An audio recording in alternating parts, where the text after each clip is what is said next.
Once again, welcome back to Plot.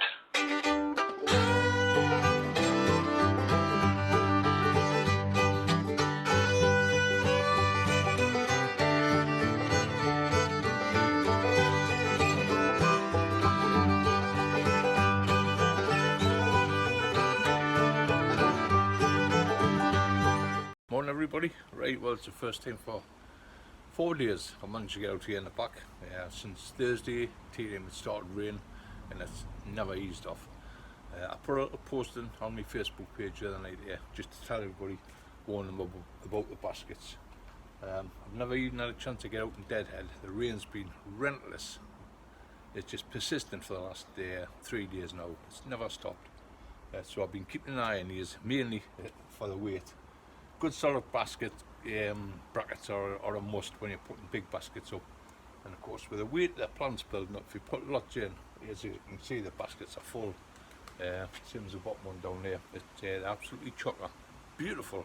But the last thing you want is all this heavy rain to have them crashing down on you. What I like to do, even in the rain, is come up and just see if I can lift them with one hand. And if I can, they're okay. But if they get too heavy and too wet, overloaded, far better take them down. I always like to have a clear space on the patio where I can just lift them down, put them on the ground, let them rest for a few hours, the rain ease off, and then put them back up. But what I always do with the baskets is turn them twice weekly. As you can see, this one, it needs turning. I usually turn them of a Sunday. Well, of course it was pouring down yesterday, so I left it Monday morning now. So I'll get out. The first thing I'll do is go right along and turn all the baskets. Just give them a little lift, and then take your hook off and just turn your hook back to front, and the basket will do it all for itself. It'll turn itself back round, and the front will become the back. And the same with this one. Absolutely beautiful begonias. Just give it a little lift, turn the hook around.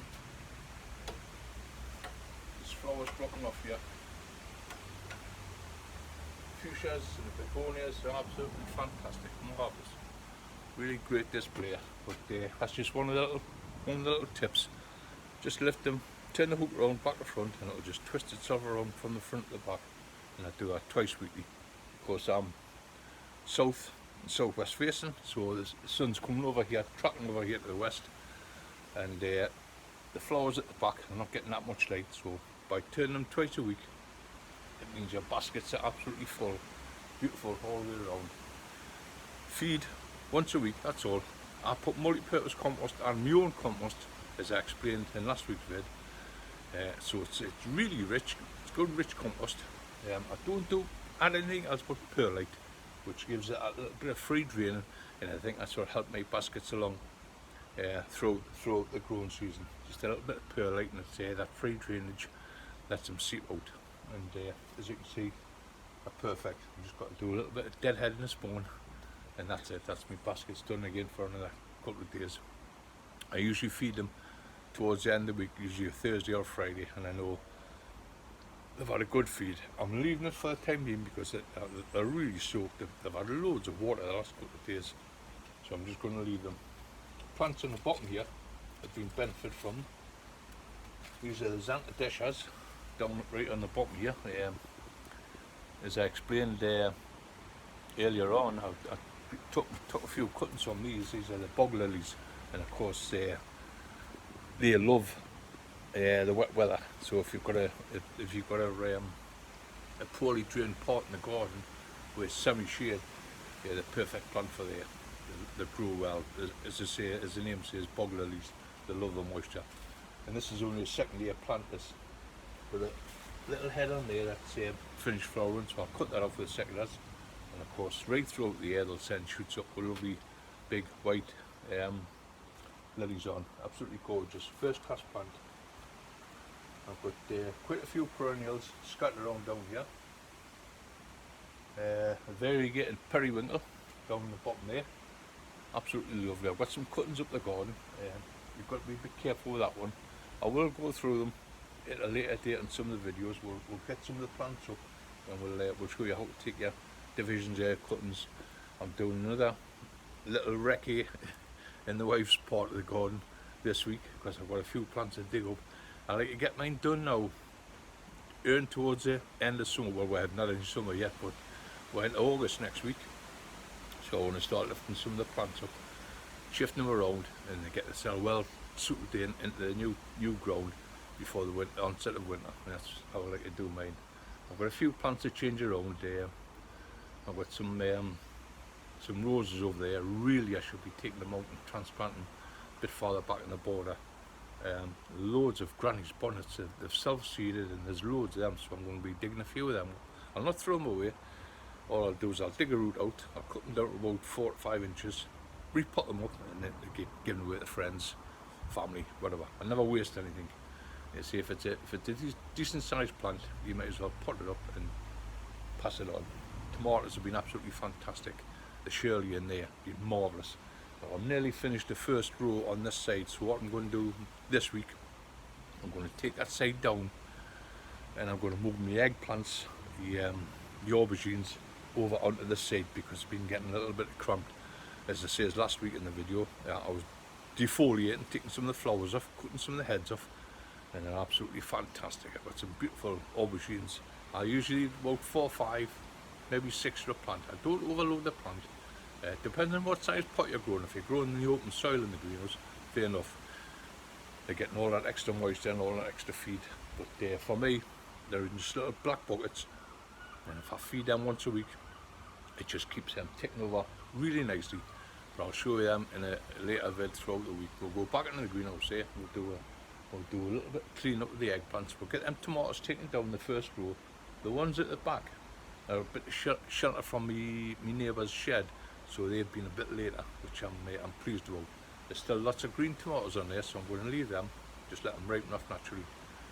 And as I say, I'll take the front row down, I'll spread the aubergines out in there. Next year, when I grow them, I'm going to try and find a space up the garden in one of the big tunnels, and I'm going to grow them in bigger pots. Instead, I've got 2 glass greenhouses up there, so I've got one with plenty of shelving in, so what I'll do, I'll put them in nice big pots, and now we can have a nice big plant growing. Just once again, turn them every day so they're getting full light. Just do a half turn on them every day. I do that with most of my plants, you know, if they're just freestanding. If you've got them tied up in the canes, you can't do it, but when they're in pots, it's a different story altogether. Easy growing your vegetables in pots, but we'll look at that a bit later on in the year when we'll get my compost and that ready. But for the time being, it's I'll knock off on this video. I'm going to get my basket sorted out, get them all tidied up, get a bit deadheading done. Sunshine's coming out. What more can you ask? Beautiful northeast here. We've got a northerly wind blowing behind, but it's a little bit cool. And we're focused for more rain on Wednesday, so I'll get up the plot. And what I had to do yesterday is shift all the bedding that I had, all the young plants I had grown. I had to shift them because the rain was just relentless, coming through the roof, soaking in all the trays, put them under 2 inches of water. So I've shifted them all to the bottom polytunnel where hopefully they'll dry out the next day or two, and then I can start potting off. But that'll be the next video. We'll crack on with that, and then we'll especially these the cabbages, the brassica family. We've got cauliflowers and we've got sprouting broccoli, and I'm going to have to make a sown of spring cabbage this week, so we'll do that. Okay, so see you up the plot. Bye for now. Hi, right, okay, well, we've managed to get up the plot here for an hour. It's absolutely fantastic. The sun's shining and that little bit of wind's come from the northeast, from the north, but it's just keeping it cool. I've just been in the polytunnel just to check on the water and that. Roger's been up this morning and done all that, so I can keep out of there. The seedlings that I brought down yesterday are drying out nicely, and I thought, well, I'm popping down the beetroot bed here. I've got 2 rows of parsnips along the back there, and they're desperate, they're crying out for it to be weeded out. So what I'm going to do this afternoon, I'm going to work my way through them, get them weeded out. But in the front we've got 2 rows of beetroot, and they've been really neglected. I had nets over these at the beginning of the year. We'll put the seeds in just to try and keep the birds out of them, and of course they've just been left to run riot. But in amongst the rough, you always get the jewels. I'm just going to have another one from there. Absolutely marvellous, and that'll do me just nicely. I'll get them down home, get them in a pan, fresh beetroot, can't beat it. And of course, just a little tip if you're planting beetroot, get a bit of seaweed. If you live near the coast and you can get a hold of some seaweed, get some of that in your bed. Of course, they are a seed plant originally from the coastline, so they love that seaweed. If you can just get a seaweed fertiliser or powder, put that along, it helps them no end. With us living near the coast, of course, we can just pop down, get a few bagfuls off the shoreline, and it helps them no end. Absolutely beautiful.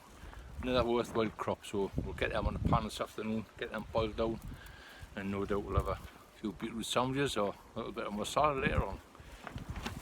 Job for this afternoon. Putting up the top end, and we'll crack on with these potting off. I've got as I say, I've got the brassicas to pot up, the cauliflowers and the pickles sprouting broccoli. I've got a mix made up there, so we'll get cracking up there. Okay. Well, right. Hopefully we'll get this video finished off today. It's been absolutely howling it down here the last couple of days. Mountain of rain. The other day when I posted that picture online, we had about 2 hours of sunshine here in the northeast. It's absolutely gorgeous in the afternoon. And woe betide it, come take in, the clouds rolled in and the rain come down again. And I think it's been, since yesterday take him, it's never stopped. And even this morning it's damp, it's drizzly, it's wet. So I thought, best time. I haven't been feeling too grand again. Full of cold, but not we expected with the rain we've had the last couple of weeks, and I've been course up and down in the garden with my jacket on and one thing and another. So I'm hoping to get this finished off today while it's cool. I've been really busy in here, as you can see. All my perennials, I stated in the last video, I've been trying to get them all cleaned up, potted off. I've done nearly all of them. I'm nearly finished. I've went through a load of mixes, but you know, I'm getting there slowly but surely.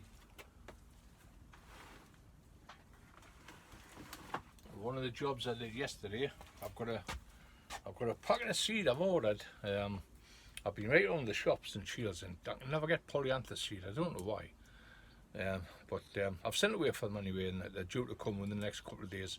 So polyanthus can be a funny seed to sow, but I'll show you in the next video when the seeds turn up.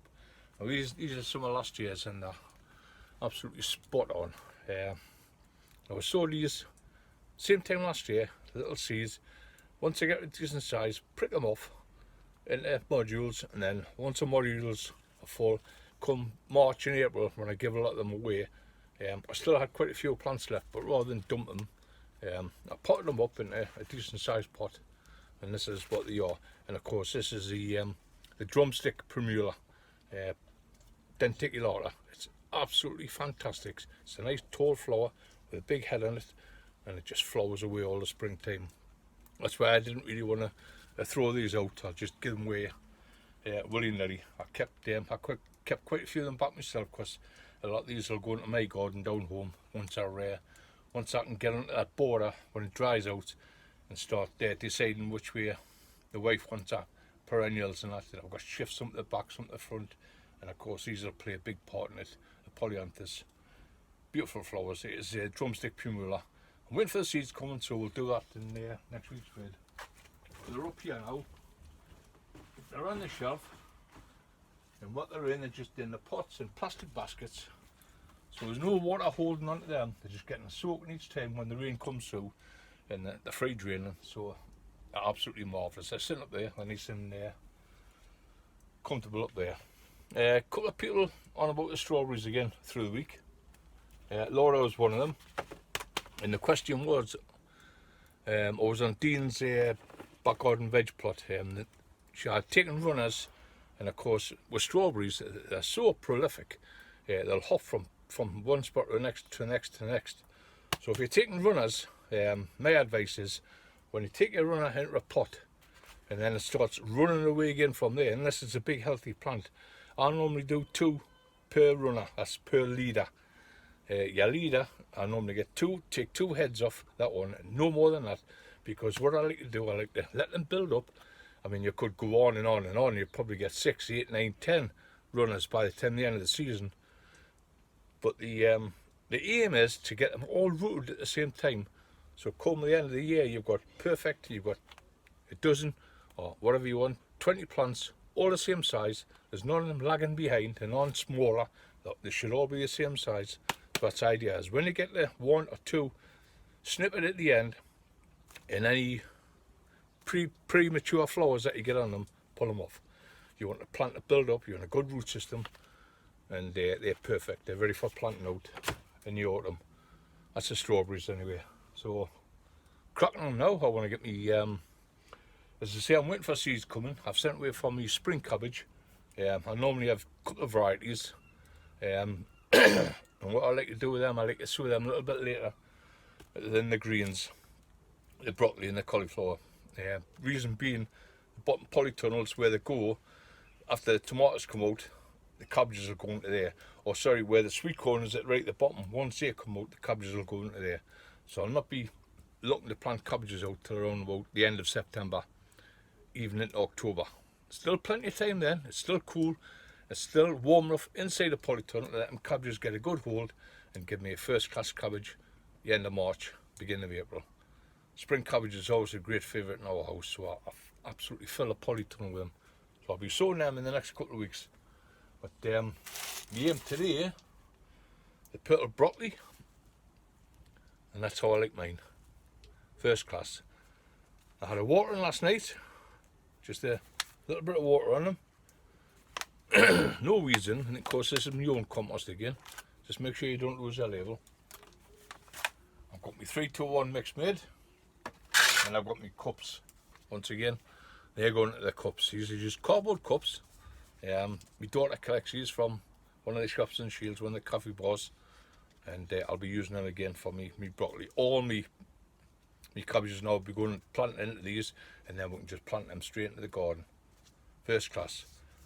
If you are having problems, get yourself a rhubarb leaf. As I explained earlier on, just wrap the leaf round there, the rhubarb leaf, plant that, and that'll keep any pests and diseases away from the root ball until it gets a chance to establish itself, and you get a first class green for next year, hopefully without any diseases or pests on it. So we'll crack on these. I've potted most of these up ready. What I like to do with my cup is to put a half fillet and give it a little bit tamping down so it's pretty solid underneath on the bottom, and then fill the top up with just with loose compost. And that's for the plant going into. I like my plants to go into a nice rich compost, so they'll rump away, no problem. And all I like to do is, you see I explained earlier on, I like a nice deep tray, and the roots are right at the bottom there now, so that's ready for tipping out. And just squeeze that, pot off, there we have it. Break it up now.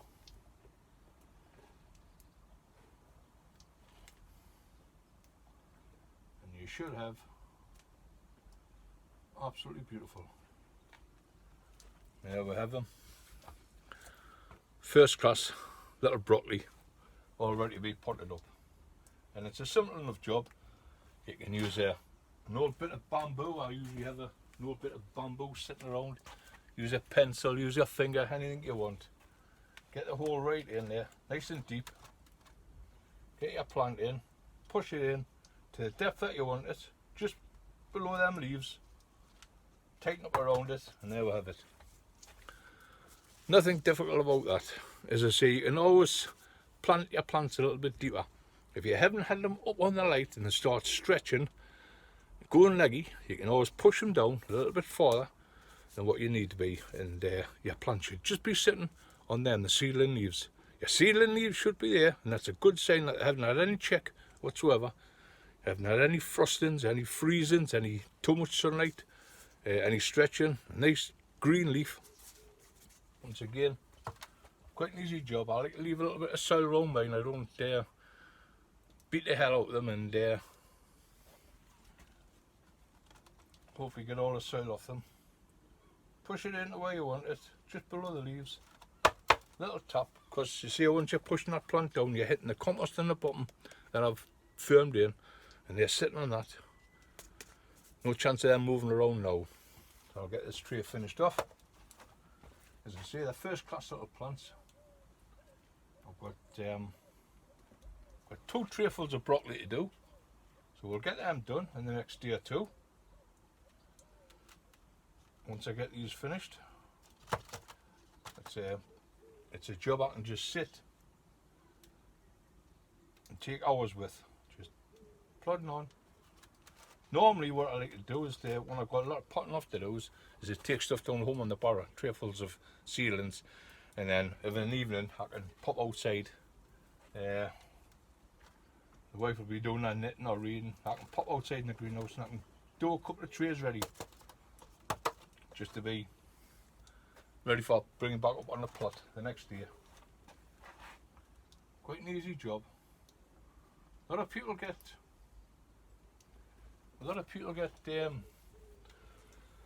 dissatisfied with their plants when they're growing them, and say they post the pictures online when they're really leggy in it, and it's really, the secret of that is just getting them up on the light. If you find a top shelf in your greenhouse or wherever you're growing them, if you're in home on the windowsill, and then really you've got your central heating on, you've got that light come through the window, and your plants are going to bend towards that light.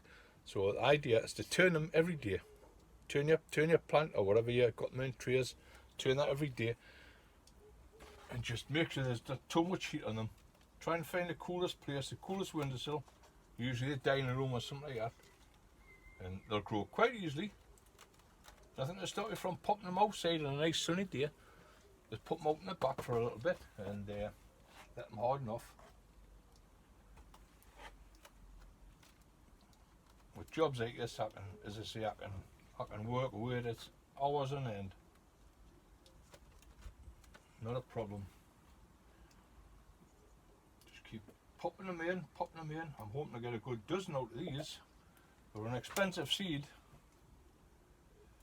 but if I get a dozen plants, that's quite enough for me and Roger and the family. Early sprouting broccoli. Better go and find another couple of cups, because I've got 15 plants here, so, and there we have it. One tray now. Don't forget your marker. As I say, once you start with your winter bedding, you want to make sure everything's marked up. All these need now is a little drink of water, and they go back up on the top shelf here. As I say, there's just net above here. There's nothing else covering it, so if it rains, it's going to rain in there. I'll have to keep an eye on them, because this tray here, a lot of people will be saying, well, you fill your pots right at the top. I always do, because I never water from up above. I always water from down below. There's holes in the bottom of the cup there, so they'll sit in the tray there now. I can pour a little bit of water in the bottom of the tray and just let that compost soak up the water. My 3-2-1 mix, as I say. It's my multi-purpose compost, my own homemade compost in sharp sand, plenty of sharp sand and a few handfuls of bone meal. I've used this mix for years and I've never been disappointed in it. They grow fantastic. They'll romp away now, and they'll be ready hopefully in 4 weeks' time. We're getting to the end of July now, so 4 weeks' time will be into the middle to the end of August. There'll be first class plants ready for going out there. We've already cleaned the bed off with the onions. We've got it covered over. I had it mucked, I washed it with Jace fluid, so hopefully in 4 or 5 weeks' time they can go be planted in there, and it's still giving you plenty of time to go through the end of August right through September. Nice mild nights, even in October before the winter turns. It'll give you a chance to get a really good strong root ball, a nice young plant in the garden. All it needs is a bit of netting over to keep the last of the butterflies, the last of the bugs that away. I will be giving them a garlic spray at the end of the year before the winter sets in. I always like my garlic sprays, and of course these ones are no exception. These will get a good drink of it, and of course don't forget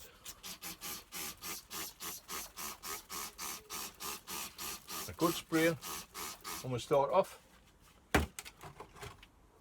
with a tea, and it just keeps them nice and clean. So that's my broccoli done anyway. I'm pleased with that. And get them sorted. I've got more perennials to do over the next few days. I've got plants to bring up, dig up, split, divide. It's never ending. These are looking fantastic, these ones. And no doubt these will go straight back in the garden next year. We'll probably start round about end of August time in the back garden, and we'll do a video down there. We'll dig out what we're going to get shot of. of what we're going to move. We'll get them moved. We'll get a good covering of nice horse manure on the plot when it's all dug over, it's all replanted up, and then we'll start and sort some of these perennials out, and you see a lot of them will go back in the garden. Fantastic flower for next year, and that's what it's all about. It's just keeping yourself well ahead, planning and well ahead. So I'm glad I'm getting the broccoli out of the way. I'm going to head back home now where it's warm. I'll probably do the cauliflowers tomorrow, get the cauliflowers done. They can just sit up on the bench, you can see it out the road there for the time being. Get the cauliflowers done, and then next week we'll sow the polyanthus, and we'll, if the cabbages turn up, we might sow a few early cabbage. And what I can do, because I'm only putting a row of them in and 1 row of collie, what I can do on that bottom bed is to put 2 rows of spring cabbage for the outside. Normally I don't bother, but rather than let the bed go half empty, I might as well fill it up with some spring cabbage. Normally I grow all mine inside and get a fantastic crop out of them. Right, well that's it for now. I'm going to get myself way down. Hope you've enjoyed it. There's a few little tips. I've got plenty of vegetables ready, so I'll be doing a picking: tomatoes, cucumbers, nice cabbage out there, potatoes, onions, you name it. Beans are fantastic. But I'll do a nice bag full, and that'll do for lunches over the weekend. But thanks for watching anyway. If you want to catch up with what on the internet, it's On the Plot with Jeff Foreman. You can see us on my Facebook page. Send with friends requests, and you can keep an eye on or a comment through the week on me. And we're always here to help. Okay, so for the time being, catch you all next week. Bye for now.